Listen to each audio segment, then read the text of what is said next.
Dans une petite maison entourée d'un jardin pas si bien entretenu, dans la tranquille ville de Géorgie, vit Jean, un vieil homme veuf dont la vie est devenue une série de jours solitaires. Chaque coin de cette maison respire les souvenirs d'une vie partagée avec Marie, sa bien-aimée épouse partie il y a quelques années. Les murs, autrefois témoins de rires et de conversations animées, résonnent maintenant d'un silence profond, interrompu seulement par le son des pas hésitants de Jean. Un après-midi typique, Jean s'assoit dans son fauteuil préféré, placé stratégiquement à côté d'une fenêtre offrant une vue sur le jardin désormais envahi par la nature. Il tient une vieille photographie, un portrait délavé de lui et de Marie par une journée ensoleillée, leur sourire figé dans le temps, un rappel douloureux de ce qui était et ne sera plus jamais. « Marie, ma chère, tu me manques tellement », murmure-t-il, sa voix chargée de nostalgie. Les journées de Jean sont rythmées par des routines simples. Il essaie d'occuper son temps avec de petites tâches, mais chaque activité semble futile sans sa compagne pour partager les moments. La maison, autrefois pleine de vie, semble trop grande et vide pour un seul homme. Ses enfants, Antoine et Sophie, ont grandi et ont construit leur propre vie loin de là. Antoine, toujours occupé avec sa carrière d'avocat en ville, trouve rarement le temps de rendre visite. Sophie, quant à elle, a déménagé dans un autre état après son mariage, ses visites sont encore plus rares. Jean comprend la distance, mais ne peut s'empêcher de se sentir abandonné. Lorsque le téléphone sonne rarement, une vague d'espoir naît dans son cœur, mais les conversations sont toujours brèves, les dialogues superficiels. « Comment vas-tu, père ?» demande Antoine lors d'un de ses rares appels, sa voix pressée indiquant que ce moment de connexion serait bref. « Je vais bien, mon fils, juste un peu fatigué », répond Jean, essayant de dissimuler sa solitude dans sa voix. « C'est bien de t'entendre, père. Je dois y aller maintenant, le travail m'appelle. »« Mais nous parlerons bientôt, d'accord », promet Antoine, bien que tous deux sachent que bientôt est une mesure de temps élastique. Sophie, lorsqu'elle appelle, essaie de compenser la distance par des paroles gentilles. « Papa, tu me manques tellement. » Les enfants demandent toujours de tes nouvelles, dit-elle, et Jean peut entendre les bruits de la vie familiale en arrière-plan, un rappel constant de ce qu'il a perdu. Jean répond toujours par un « transmets-leur mon amour » suivi d'un soupir presque imperceptible. Après avoir raccroché, le silence de la maison devient plus oppressant, la solitude plus palpable. Le soir, Jean se couche dans le grand lit vide, regardant le côté que Marie occupait. Il lui parle en pensée, lui racontant sa journée, les petites victoires et les nombreuses heures de nostalgie. « Tu as toujours su comment remplir cette maison, Marie. Sans toi, c'est comme si je vivais dans un musée de nos souvenirs, avoue-t-il à l'oreiller, avant de se tourner pour dormir, espérant que le sommeil le rapprochera d'elle, du moins en rêve. » L'écho de la solitude imprègne chaque instant de la journée de Jean, un rappel constant de tout ce qui a été perdu. Mais c'est dans l'espoir de jours meilleurs et dans le souvenir de ceux qu'il a aimés qu'il trouve la force d'affronter un autre jour. Nomme matin de samedi, alors que le soleil luttait encore pour répandre sa chaleur à travers les fissures des rideaux délavés du salon, Jean fut surpris par le son des coups à la porte d'entrée. Avec un mélange de curiosité et de surprise, il se leva lentement de sa chaise, ses pas résonnant sur le plancher de bois qui connaissait déjà chacune de ses hésitations. En ouvrant la porte, il trouva Antoine et Sophie debout sur le seuil, leurs visages portant une gravité inhabituelle. « Antoine, Sophie, quelle surprise !»« Entrez, entrez » dit Jean, essayant de dissimuler l'émotion qu'il ressentait en voyant ses enfants ensemble chez lui, quelque chose de rare ces dernières années. Une fois installés dans le salon, où les photos de famille ornaient encore les murs, le silence initial fut rompu par Sophie, qui commença à parler d'une voix tremblante. « Père, nous devons vous parler d'une chose importante, dit-elle, échangeant des regards nerveux avec Antoine. Jean, sentant un serrement au cœur, acquiesça, se préparant à ce qui allait suivre. « Que se passe-t-il ? Vous allez bien ?» demanda-t-il, son inquiétude évidente dans sa voix. Antoine prit la parole, son ton habituellement confiant maintenant chargé de tension. « Père, nous rencontrons tous les deux de sérieuses difficultés financières. Nous avons essayé de résoudre ça par nous-mêmes, mais la situation nous a échappé, avoua-t-il, évitant le regard de Jean. Jean écouta en silence, le poids de la nouvelle faisant battre son cœur plus fort. « Mais comment puis-je aider ?» demanda-t-il, anticipant déjà la réponse qui changerait tout. Ce fut Sophie qui, avec hésitation, exprima la suggestion qu'ils apportaient avec eux. « Père, nous avons pensé, peut-être que la vente de la maison pourrait nous aider à résoudre ces problèmes. Ce serait suffisant pour nous remettre sur pied. » Les mots frappèrent comme un coup, laissant Jean étourdi. La maison, pleine de souvenirs d'une vie entière, d'amour et de perte, maintenant vue comme la solution aux problèmes financiers de ses enfants. Il se sentait comme s'il lui était demandé d'effacer une partie de sa propre histoire, de se défaire du dernier morceau tangible de sa vie avec Marie. « Êtes-vous sûr que c'est la seule issue ?» demanda Jean, sa voix faible, craignant la réponse. Antoine, adoptant un ton plus ferme, répondit « Nous croyons que oui, père. Nous avons déjà exploré toutes les autres options. Cela nous donnerait la chance de recommencer sans le poids des dettes. » Jean regarda autour de lui, chaque objet dans cette pièce évoquant un souvenir, chaque coin cachant un morceau de son âme. La décision semblait impossible. D'un côté, l'amour inconditionnel pour ses enfants, son désir de les voir heureux et en sécurité. De l'autre, la douleur d'abandonner le foyer qu'il avait construit avec Marie, de renoncer aux souvenirs qui étaient sa seule compagnie dans la solitude. Après un long moment de réflexion, marqué par le silence pesant qui s'était installé dans la pièce, Jean parla enfin. « Si c'est ce que je dois faire pour vous, je le ferai, dit-il, sa voix empreinte de résignation. Mais je veux que vous sachiez que c'est un grand sacrifice pour moi. » Antoine et Sophie s'approchèrent, embrassant Jean dans un geste de gratitude et de réconfort. « Nous savons, père, et nous n'avons pas de mots pour vous remercier, dit Sophie, des larmes perçant ses yeux. En ce moment-là, Jean se sentit pris entre l'enclume et le marteau, coincé entre l'amour pour ses enfants et l'attachement aux souvenirs d'une vie passée. La décision était prise, mais son poids pesait entièrement sur ses épaules, le laissant réfléchir au véritable coup de sauver la famille. Dans les jours qui ont suivi la visite d'Antoine et de Sophie, Jean a vécu dans un tourbillon d'émotions.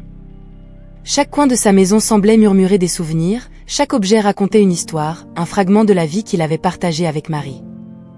L'idée de vendre la maison pesait sur son cœur comme du plomb, un sacrifice énorme qui le maintenait éveillé les nuits silencieuses, se retournant dans le lit qui avait autrefois accueilli 2 personnes et qui semblait maintenant trop grand pour lui seul. Finalement, après des nuits sans sommeil et des jours de réflexion, Jean a pris la décision la plus difficile de sa vie. Avec un poids dans le cœur, il a contacté un agent immobilier, faisant le premier pas concret pour transformer sa douloureuse décision en réalité. C'est pour le bien de mes enfants, répétait-il pour lui-même, essayant de trouver un certain réconfort dans ce mantra, malgré le vide dans sa poitrine qui disait le contraire. Le processus de vente a été étonnamment rapide, comme si le destin conspirait pour accélérer la séparation de Jean de sa vie ancienne. Lorsque le jour du déménagement est arrivé, il a parcouru chaque pièce de la maison, touchant les murs, ouvrant et fermant des tiroirs vides, dans un adieu silencieux et solitaire. Chaque pas était accompagné d'un écho de souvenirs, et à chaque porte fermée, un chapitre de sa vie se terminait. Ne prenant que l'essentiel avec lui et quelques souvenirs de Marie, Jean a fermé la porte de sa maison pour la dernière fois. Il a regardé en arrière une fois de plus, gravant l'image dans son esprit, avant de se retourner et de se diriger vers la voiture qui le conduirait chez Antoine. L'arrivée dans la nouvelle demeure a été accueillie avec un mélange de gentillesse forcée et de sourires tendus. Antoine et sa femme, Clara, lui ont montré la petite chambre qui serait son nouvel espace, une tentative d'hospitalité au milieu du malaise évident d'avoir à partager leur foyer. Au cours des premiers jours, Jean a tenté de s'adapter à la nouvelle routine, à la nouvelle dynamique de vie en commun. Cependant, les différences entre son mode de vie calme et le quotidien agité de la famille d'Antoine étaient flagrantes. Jean se sentait déplacé, un étranger dans un territoire familier, essayant de trouver sa place au milieu de l'agitation et des engagements de ses proches. Les repas étaient les moments les plus difficiles, lorsque l'absence de conversation significative rendait le silence assourdissant. Jean essayait de participer, de montrer de l'intérêt pour les vies d'Antoine et de Clara, mais les réponses courtes et la hâte de terminer le dîner et de retourner à leur vie privée laissaient entendre que sa présence était, au mieux, tolérée. Au fil des jours, le sentiment d'isolement de Jean grandissait. Il passait des heures dans sa chambre, à lire ou simplement à regarder par la fenêtre, se réfugiant dans ses souvenirs pour échapper à la réalité qu'il était devenu un fardeau pour la famille de son fils. La maison d'Antoine, bien qu'emplie de personnes, était aussi silencieuse que celle qu'il avait laissée derrière lui, mais d'une manière qui étouffait plutôt que de consoler. La décision de vendre la maison et de déménager chez Antoine, prise dans l'espoir d'aider ses enfants et peut-être de trouver un nouveau sens à sa vie, se révélait maintenant une source de douleur et de regret. Jean se demandait si le sacrifice de ses souvenirs et de son dernier lien avec Marie en valait la peine, se demandant si le bien-être de ses enfants devait se faire au détriment de son propre bonheur. Ainsi, Jean faisait face à la réalité de sa nouvelle vie, entre des murs qui ne racontaient pas son histoire et sous un toit qui ne l'abritait pas comme chez lui. La décision douloureuse, prise avec amour et sacrifice, le laissait à la dérive, cherchant un phare d'espoir dans un océan d'incertitude. Après la décision déchirante de laisser derrière lui la maison qu'il avait abritée pendant tant d'années, Jean arriva chez Antoine en portant plus que ses maigres possessions. Il apportait avec lui l'espoir de trouver un nouveau sens d'appartenance. Cependant, cet espoir s'évanouit rapidement, laissant place à une réalité qu'il n'aurait jamais pu prévoir. Les premiers jours chez Antoine étaient marqués par une politesse superficielle, qui révéla bientôt sa vraie nature, une indifférence glaciale. Jean percevait dans les regards furtifs et les conversations évasives que sa présence était tolérée plus par obligation que par plaisir. La maison d'Antoine, bien qu'animée, se révélait étrangement silencieuse pour Jean, un silence qui pesait sur ses épaules, un rappel constant de sa condition d'intrus. Les repas, que Jean avait imaginés comme des opportunités de renforcer les liens, étaient devenus des moments de malaise palpable. Assis à table avec la famille de son fils, il tentait de participer aux conversations, mais ses efforts de dialogue rencontraient souvent des réponses monosyllabiques ou étaient complètement ignorés. Le regard occasionnel de Clara, la femme d'Antoine, portait un mélange de pitié et d'impatience, comme si elle se demandait combien de temps cet arrangement inconfortable durerait. Au fil des semaines, la maison qui aurait dû être son refuge se transforma en prison d'isolement émotionnel. Jean passa de plus en plus de temps dans sa chambre, un petit espace qui lui avait été désigné, où les objets personnels qu'il avait apportés de chez lui semblaient déplacés, symbole d'une vie qui lui semblait désormais lointaine.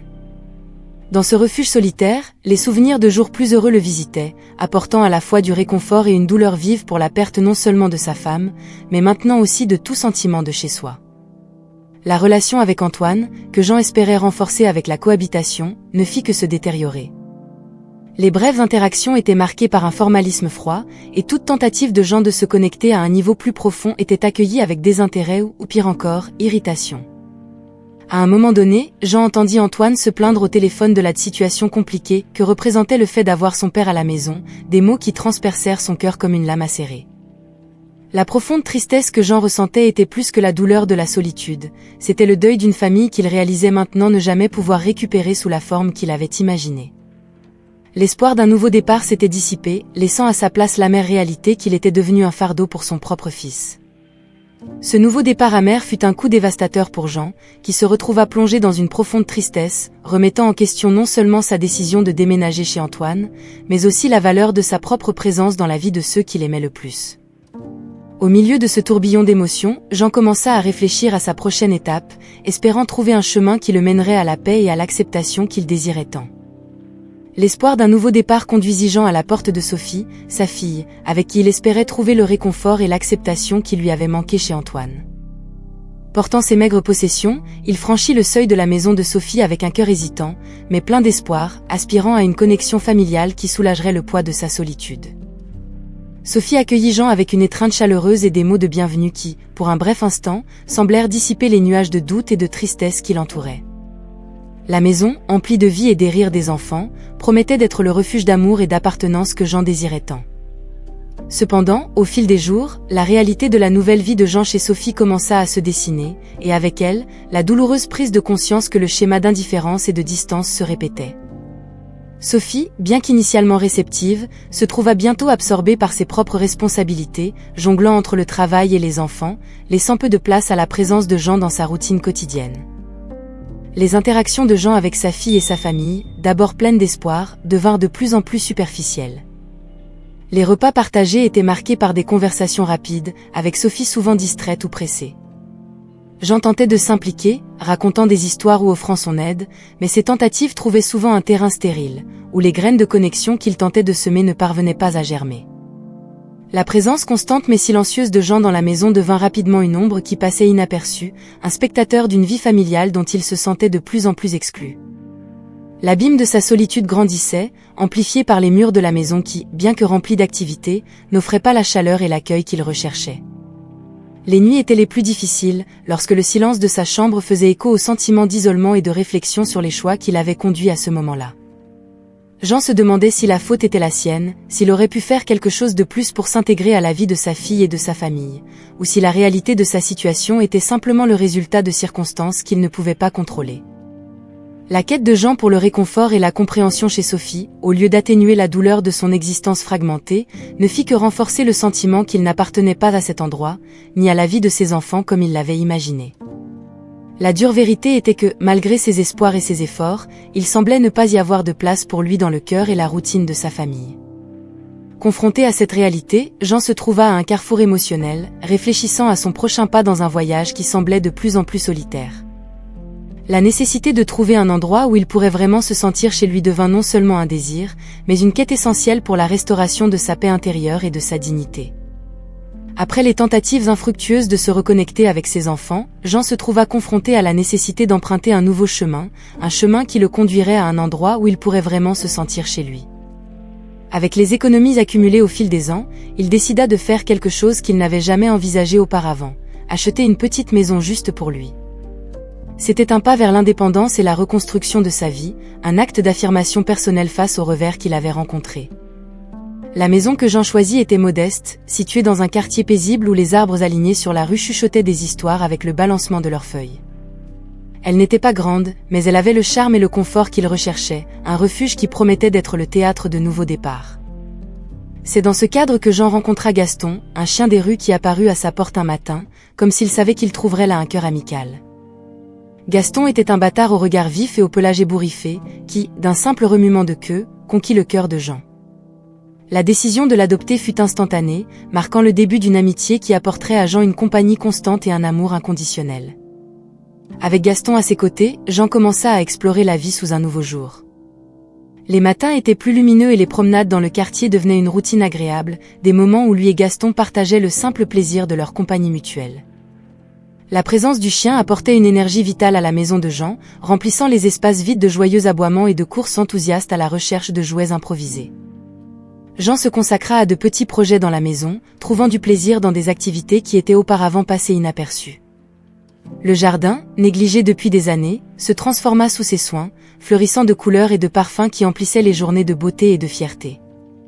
Chaque plante qui poussait était une métaphore de sa propre vie, un rappel que même dans les terrains les plus arides, il est possible de renaître et de croître. Les soirées tranquilles apportaient à Jean de la joie dans les choses simples, un livre en main, la compagnie silencieuse de Gaston à ses pieds, et la musique douce qui remplissait la pièce, créant une atmosphère de paix et de contentement. Ces moments de solitude n'étaient plus synonymes de solitude, mais d'une profonde appréciation pour la vie qu'il reconstruisait. La décision de Jean d'acheter une maison et d'accueillir Gaston dans sa vie était plus qu'un pas vers l'indépendance, c'était la découverte que même dans les phases les plus sombres, il est possible de trouver une lumière au bout du tunnel. La joie dans les petites choses, la gratitude pour la compagnie et l'amour inattendu d'un ami à quatre pattes lui montraient que le bonheur ne dépend pas des circonstances, mais de la capacité à s'ouvrir à de nouvelles expériences et à trouver la beauté dans les détails les plus simples de la vie. Par une après-midi ensoleillée, avec un ciel peint d'un bleu clair sans nuages, Jean décida de faire une promenade dans le parc de la ville. C'était une tentative de s'éloigner de la mélancolie qui l'entourait dans sa nouvelle maison. À ses côtés, gambadant joyeusement, se trouvait Gaston, le chien des rues qui était désormais sa seule compagnie constante. Gaston, avec son pelage tacheté et ses yeux brillants, était devenu plus qu'un animal de compagnie. Il était un ami, un auditeur silencieux pour les confidences solitaires de Jean. Alors qu'il marchait, Jean se permettait d'absorber la beauté de la journée, observant les familles et les jeunes qui remplissaient le parc, riant et jouant. C'était une scène qui évoquait une certaine nostalgie, mais aussi un aperçu de joie. C'est alors qu'il la vit, une jeune femme, dont la présence rayonnait d'une sorte de lumière intérieure. Elle était assise sur un banc sous un arbre feuillu, concentrée sur un livre, mais levant parfois les yeux pour sourire et saluer les passants. Gaston, toujours curieux et sociable, n'hésita pas à s'approcher de la jeune femme, entraînant Jean avec lui. La femme leva les yeux, rencontrant ceux de Jean, et un sourire chaleureux se forma sur son visage. « Bonjour » dit-elle alors que Gaston la saluait avec enthousiasme. « On dirait que votre ami ici a décidé que nous devrions nous rencontrer. » Jean, un peu embarrassé par l'intrusion mais touché par sa réceptivité, répondit « Oui, apparemment. » « Désolé pour ça. Je suis Jean, et voici Gaston. » « Enchanté, Jean et Gaston. »« Je m'appelle Lucie » répondit-elle, caressant Gaston de la main tout en tendant l'autre à Jean. « Je travaille comme bénévole dans une maison de retraite pas loin d'ici. J'adore venir au parc pour lire et bien sûr, me faire de nouveaux amis. » La conversation s'est poursuivie naturellement à partir de là. Jean se retrouva à parler de sa vie, de la douloureuse décision de vendre sa maison et de la façon dont il avait trouvé Gaston. Lucie écoutait attentivement, offrant des mots de réconfort et de compréhension. Elle partagea ses propres histoires, sur son travail dans la maison de retraite et sur la façon dont elle croyait en l'importance de faire une différence dans la vie des gens, surtout de ceux qui sont souvent oubliés par la société. Il était évident qu'il y avait une connexion spéciale entre eux, une compréhension mutuelle qui se trouve rarement. Lucie parlait de la maison de retraite avec tant d'affection et de passion que Jean ressentit une pointe d'espoir. Peut-être qu'il y avait une place pour lui, non seulement pour vivre, mais pour contribuer, pour faire partie de quelque chose de plus grand que sa solitude. En se quittant, Lucie lui fit une invitation qui illumina encore plus la journée de Jean. « Pourquoi ne viendriez-vous pas visiter la maison de retraite un de ces jours ? Je pense que vous et Gaston vous feriez beaucoup d'amis là-bas. Et qui sait, peut-être que vous trouverez une nouvelle façon d'apporter de la joie dans votre vie et celle des autres. » Jean accepta l'invitation le cœur plus léger qu'il ne l'avait ressenti depuis longtemps. En rentrant chez lui avec Gaston à ses côtés, il se rendit compte que sa rencontre avec Lucie pourrait être le début d'une nouvelle étape dans sa vie. Une étape où la solitude laisserait place à de nouvelles amitiés, où il pourrait trouver un but et de la joie dans les petites choses, et peut-être, dans les sourires de ceux qui, comme lui, avaient besoin de compagnie et d'espoir. Un matin tranquille, alors que Jean savourait un café dans la petite cuisine de sa nouvelle maison, une enveloppe jaunie et usée par le temps arriva par la poste. L'écriture élégante à l'extérieur était inconnue, et l'expéditeur était un avocat d'une ville lointaine. Avec un mélange de curiosité et de prudence, Jean ouvrit l'enveloppe, révélant une lettre qui changerait le cours de sa vie de manière inattendue. La lettre informait que Jean avait hérité d'un oncle éloigné, un homme dont il avait peu de souvenirs d'enfance et qui avait déménagé à l'étranger il y a de nombreuses années, et qui était décédé. Étonnamment, cet oncle avait laissé à Jean un héritage important, une fortune accumulée grâce à des investissements avisés et à une vie de dur labeur. L'avocat demandait à Jean de le contacter pour commencer le processus de transfert de l'héritage. Assis à la table de la cuisine, la lettre en main, Jean fut submergé par une vague d'émotions contradictoires. La surprise initiale fit place à l'incrédulité, puis à un sentiment de responsabilité quant à ce qu'il ferait de cette fortune inattendue. Pendant des années, il avait vécu modestement, appréciant les relations personnelles et les simples plaisirs de la vie plus que toute richesse matérielle. Maintenant, avec une somme d'argent substantielle en route, Jean réfléchissait à la manière dont ce revirement affecterait sa vie et ses relations avec ceux qui l'entouraient. Après quelques jours de réflexion, Jean décida de partager la nouvelle uniquement avec Lucie. Elle était devenue une amie chère, quelqu'un qui l'avait aidé à voir la vie sous un nouvel angle et à trouver de la joie dans les liens humains. Lors d'une rencontre au parc, pendant que Gaston jouait librement, Jean raconta à Lucie l'héritage, exprimant ses doutes et ses espoirs pour l'avenir. Lucie écouta attentivement, ses yeux reflétant la surprise face à la nouvelle, mais aussi un profond sens de compréhension. « Jean, c'est incroyable, mais je comprends aussi tes inquiétudes, dit-elle, tenant sa main en signe de soutien. Le plus important, c'est que tu suives ton cœur et que tu fasses ce que tu crois être juste. Ne laisse pas l'argent changer qui tu es ni les valeurs que tu chéris. » La réponse sincère de Lucie renforça la confiance de Jean dans l'amitié qu'ils avaient construite. Il réalisa que le véritable test n'était pas seulement pour lui, mais aussi pour ceux qui l'entouraient. L'héritage était une occasion de faire le bien, de contribuer à la communauté et d'aider ceux dans le besoin, mais il pourrait aussi révéler les véritables intentions des gens dans sa vie. Dans les jours qui suivirent, Jean commença discrètement à planifier comment utiliser l'héritage de manière significative. Il envisagea de faire des dons à des œuvres caritatives, d'investir dans des projets communautaires et bien sûr, de soutenir la maison de retraite où travaillait Lucie. Jean était déterminé à s'assurer que sa fortune inattendue soit utilisée pour créer un impact positif, tout en maintenant son intégrité et les valeurs qui avaient toujours guidé sa vie. Le revirement inattendu dans la vie de Jean lui avait non seulement fourni les moyens de faire une différence dans le monde, mais avait aussi servi de rappel sur l'importance de rester fidèle à soi-même et aux personnes qui avaient montré de la gentillesse et de la loyauté dans les moments les plus difficiles. La découverte de l'héritage avait plongé Jean dans une profonde réflexion sur de nombreux aspects de sa vie, en particulier sa relation avec Antoine et Sophie. Influencé par le nouvel espoir que Lucie avait apporté dans son existence, il commença à nourrir le désir d'une réconciliation, de renouer les liens familiaux qui semblaient s'être distendus au fil des ans. Il ne fallut pas longtemps pour que les rumeurs sur la fortune inattendue de Jean commencent à circuler, et il ne fallut pas longtemps non plus pour qu'Antoine et Sophie en entendent parler. Tous deux, motivés par un mélange de curiosité et peut-être par un sentiment de culpabilité face à l'éloignement, décidèrent de se rapprocher de Jean. Antoine fut le premier à prendre contact, appelant Jean un après-midi tranquille.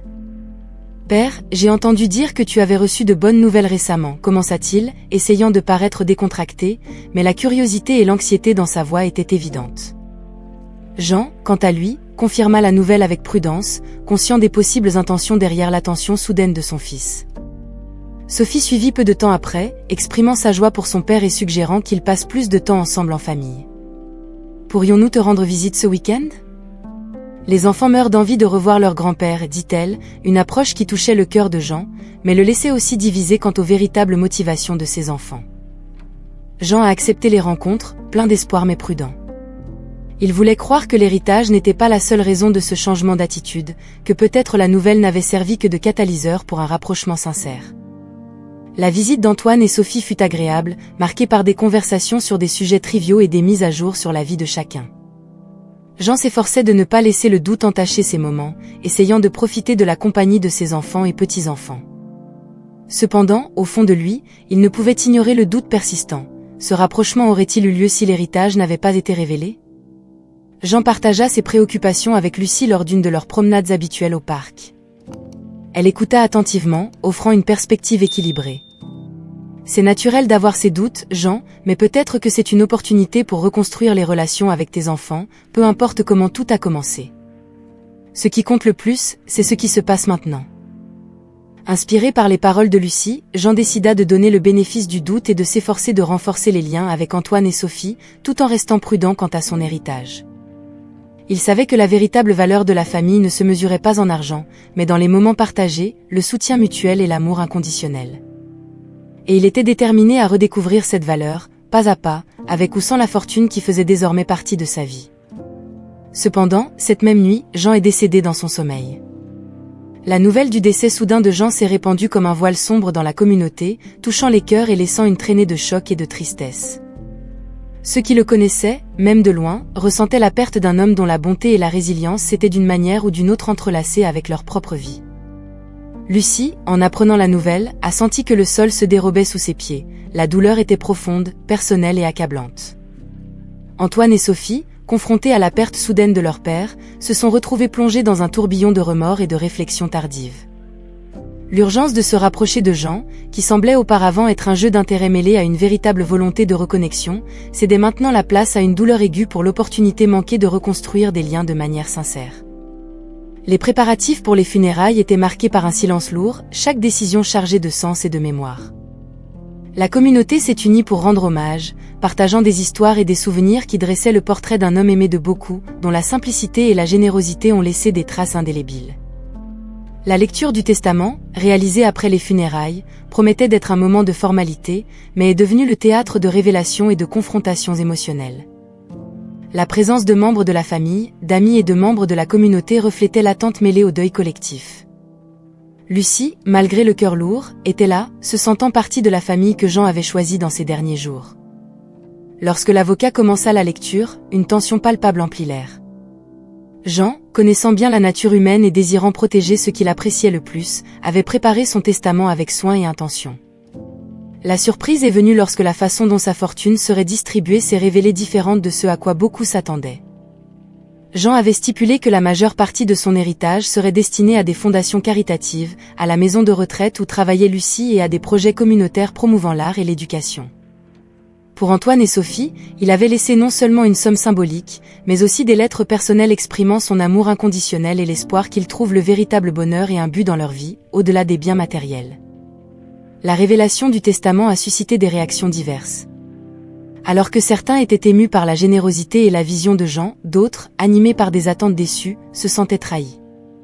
Antoine et Sophie, confrontés aux dernières paroles de leur père, ont éprouvé un mélange de douleur et d'illumination, réalisant trop tard la vraie valeur que Jean a toujours cherché à enseigner, la richesse de l'être, pas du posséder. Le coup du destin, la mort soudaine de Jean, est devenu un moment charnière, un miroir reflétant les vraies couleurs de chacun. Pour Lucie, les dernières volontés de Jean renforçaient le lien spécial qu'ils avaient formé, un rappel que leur amitié avait été l'un des trésors les plus précieux de la vie de Jean. Et pour la communauté, la générosité posthume de Jean a servi d'inspiration durable, un héritage d'amour et de soins qui continuerait à influencer des vies bien au-delà de son départ. L'atmosphère dans la salle où se tenait la lecture du testament de Jean était chargée d'attente. Lucie, assise discrètement dans un coin, observait la réunion avec un sentiment de décalage, encore plongée dans le deuil et la nostalgie de l'ami disparu. Antoine et Sophie, visiblement anxieux, attendaient la révélation du destin de la fortune de leur père, chacun luttant intérieurement avec ses propres sentiments de perte, de culpabilité et, indéniablement, l'espoir d'un héritage substantiel. Lorsque l'avocat a révélé que Jean avait laissé la majeure partie de sa fortune à des fondations caritatives et à la maison de retraite où travaillait Lucie, en reconnaissance de sa gentillesse et de son amitié sincère, le silence qui a suivi était palpable. Lucie, surprise et émue, peinait à comprendre la nouvelle. Jean avait reconnu en Lucie une âme sœur en générosité et en humanité, quelqu'un qui incarnait les valeurs qu'il chérissait le plus. La réaction d'Antoine et Sophie, en revanche, était immédiatement indignée. Ils se regardèrent, l'incrédulité et la colère se mêlant dans leurs expressions. « Ça ne peut pas être vrai », protesta Antoine en se levant brusquement. « Comment a-t-il pu nous exclure, sa propre famille ?» Sophie, bien que tout aussi choquée, tentait de garder une apparence de contrôle, mais sa voix tremblait d'émotion lorsqu'elle ajouta « Il doit y avoir une erreur. Papa ne nous ferait pas ça. Pas après tout. » L'avocat, conservant son calme professionnel, assura qu'il n'y avait aucune erreur. Jean était pleinement conscient de ses décisions et avait laissé des lettres à Antoine et Sophie, expliquant ses motivations et exprimant son amour inébranlable pour eux, mais aussi son espoir qu'ils apprennent à apprécier la véritable signification de la richesse. Antoine et Sophie, confrontés à la réalité des dernières volontés de leur père, se sont retrouvés face à un miroir qui reflétait non seulement la douleur de la perte, mais aussi la révélation de leurs propres lacunes et motivations. La quête d'un héritage matériel avait obscurci la valeur de l'héritage émotionnel et spirituel que Jean avait toujours essayé de partager avec eux. La colère initiale a cédé la place à une profonde réflexion intérieure. Le choc d'être apparemment exclu de la fortune de Jean a forcé Antoine et Sophie à confronter leurs véritables intentions, motivés jusqu'alors plus par la cupidité que par un véritable attachement. La dure vérité était que, au milieu du deuil, ils avaient laissé la perspective d'un héritage matériel déformer l'héritage d'amour, de sagesse et de générosité que Jean avait vécu et tenté de transmettre. Lucie, encore en train de digérer l'immense responsabilité qui pesait désormais sur ses épaules, se sentait à la fois honorée et accablée par la confiance que Jean avait placée en elle. Avec la fortune qu'elle avait héritée, elle avait l'opportunité de perpétuer l'héritage de Jean, de faire une différence dans la communauté et d'aider ceux dans le besoin, en suivant les principes qui avaient uni les gens dans une amitié si spéciale. L'héritage du cœur, comme Jean l'avait clairement prévu, était une dernière leçon pour ses enfants et pour tous ceux qui connaissaient son histoire. C'était un rappel puissant que la véritable richesse de la vie ne se trouve pas dans l'accumulation de biens matériels, mais dans les relations que nous construisons, dans la bonté que nous répandons et dans l'amour que nous partageons. Après la révélation des dernières volontés de Jean, Lucie s'est retrouvée face à une tâche monumentale. Avec la fortune maintenant entre ses mains, elle était déterminée à utiliser cette ressource inattendue pour honorer la mémoire de Jean et amplifier l'impact de sa bonté dans le monde. La maison de retraite, un endroit qu'ils appréciaient tous les deux profondément, est devenu le principal centre de ses efforts. Lucie a soigneusement planifié comment investir l'héritage pour améliorer la qualité de vie des résidents, en leur fournissant non seulement un confort physique, mais aussi des opportunités d'enrichissement personnel et social. Sous sa direction, la maison de retraite a connu une transformation. Des rénovations ont été effectuées pour rendre l'environnement plus accueillant et accessible, des programmes ont été créés pour encourager l'interaction sociale, l'art et l'éducation continue, et des partenariats ont été établis avec des écoles et des organisations locales pour promouvoir un sentiment de communauté et d'inclusion. Lucie voulait que la maison soit un témoignage vivant des valeurs que Jean chérissait, la compassion, la générosité et le pouvoir de la connexion humaine. L'histoire de Jean, et comment son héritage avait été utilisé pour provoquer des changements positifs, s'est rapidement répandue dans la communauté. Les gens étaient inspirés par son histoire, la voyant comme un exemple lumineux de comment une vie peut continuer à influencer et à améliorer la vie de nombreux autres, même après la mort. Les actions bénévoles ont augmenté, les dons pour les causes sociales ont augmenté, et un nouvel esprit de charité et de soutien mutuel a commencé à s'épanouir dans la communauté. Jean, dans son départ, avait semé les graines d'un héritage d'amour et de générosité qui commençait maintenant à germer dans les cœurs et les actions. Pour Antoine et Sophie, le processus de deuil a été compliqué par la réflexion sur leur propre vie et les choix qu'ils avaient faits. Confrontés à la réalité que leur père avait choisi de transmettre son héritage d'une manière qui reflétait ses valeurs les plus profondes, ils ont commencé à remettre en question leurs priorités et leurs motivations. La perte de Jean et les circonstances de son héritage sont devenues un catalyseur pour un changement interne, un réveil au véritable sens de la famille et de l'amour. Au fil du temps, Antoine et Sophie ont cherché à renouer avec Lucie, non pas par intérêt pour l'héritage qu'ils avaient perdu, mais par un sincère désir d'honorer la mémoire de leur père, en apprenant de son exemple. Ils ont commencé à s'impliquer davantage dans la maison de retraite et d'autres initiatives communautaires, redécouvrant la joie et la satisfaction qui viennent en faisant une différence dans la vie des autres. L'héritage de Jean, à travers son héritage et les choix faits après son départ, est devenu une histoire de transformation et de rédemption. Lucie, Antoine, Sophie et la communauté dans son ensemble ont été touchés par son esprit généreux, apprenant que la vraie valeur de la vie réside dans les liens que nous tissons avec les autres et dans l'amour que nous partageons.